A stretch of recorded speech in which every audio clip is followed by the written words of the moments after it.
Okay, this is a Chicago Tribune article dated January 6th, 2013.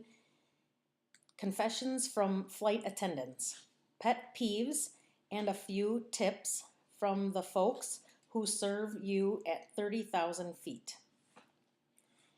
Ever wonder what flight attendants really think of you?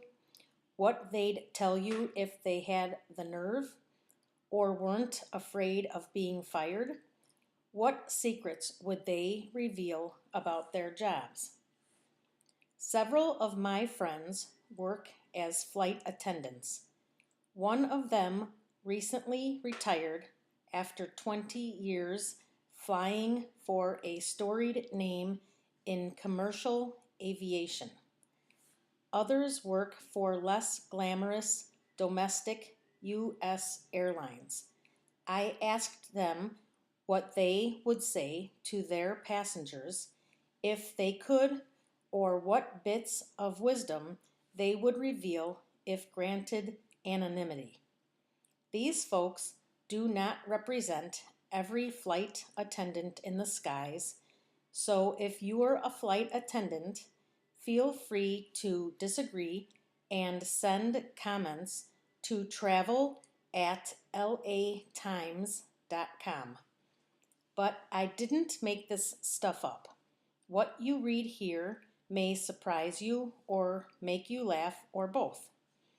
Here are some of their confessions. You know that coffee you ordered?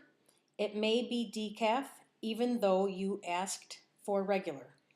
Flight attendants told me they would rather you sit back, relax, and fall asleep so you don't bother them. When they arm the doors on your aircraft, flight attendants check the work of their colleagues at the opposite door.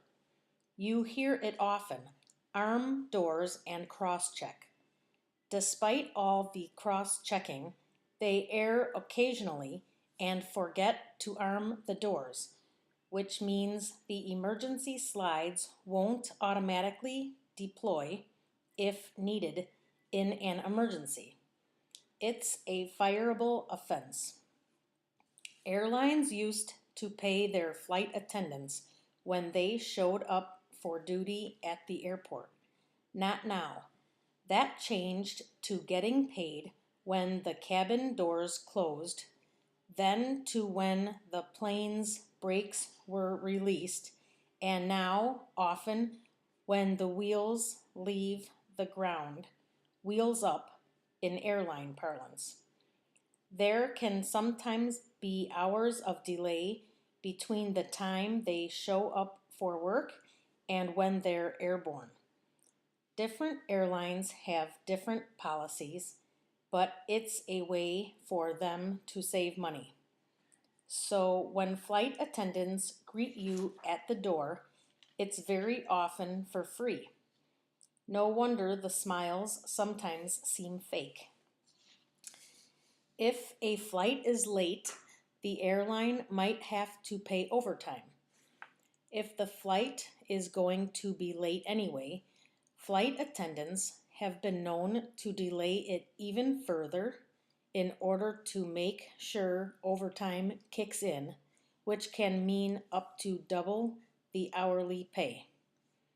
A flight attendant can upgrade you to business or first class after the airplane's doors close, but they don't do it often. That's partly because on some airlines that requires filing a report explaining why it was done, partly because there has to be a meal for you, and partly because the forward cabins are often full. Whom do they upgrade? Not, they said, the slob who's dressed in a dirty tank top. It helps if you're extremely nice, well-dressed, pregnant, very tall, good-looking, or one of their friends. Taking your computer or a newspaper into the lab is a problem because it means you'll be occupying longer than you should. Don't do it.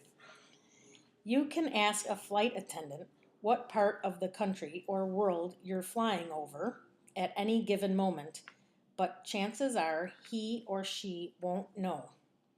Flight attendants are not, after all, flying the plane.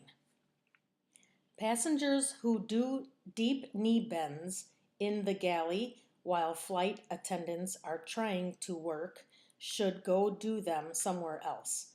You won't get deep vein thrombosis on a short flight. Jiggling your glass of ice at a flight attendant doesn't prompt better service. It might, in fact, have the opposite effect. When a flight attendant asks you what you'd like to drink, and you ask, well, what do you have? They want to answer, not a lot of time. Look at the in-flight magazine or just guess. When a flight attendant asks you what you want to drink, and you keep saying, huh, because your earphones are in, that ought to be a clue to take them out. After about the fourth time, they'll either move on or bring you a Coke. Sometimes they ask the captain to leave the seat belt on long after the turbulence has ended so they can serve in clear aisles. On night flights, they sometimes hold off on meal service as long as they can on the chance you'll be asleep. Fewer passengers to serve and all. Okay, so I hope you will read with Patti. Bye. Bye.